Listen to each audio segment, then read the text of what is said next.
Hello children, welcome to today's mark making.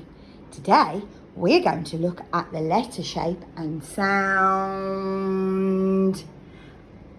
Insect. And the writing rhyme today tells us how to write the letter shape. We need to say down the body, dot for his head. Shall we do that again? Down the body, dot for his head. In my tray today, I've got golden glitter. And my writing tools are a toy hammer, a pencil, a wooden spoon, and a stick. Wonder what I'll choose today.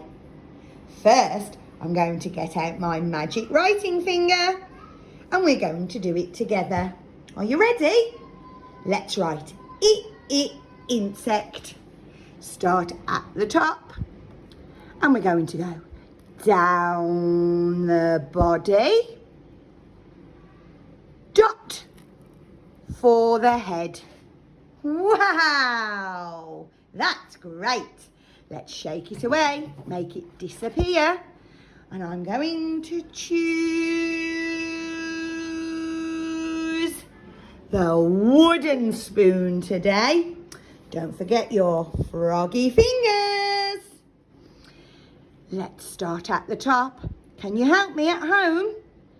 Down the body, dot for the head. Ha! Insect. You have a go. Bye.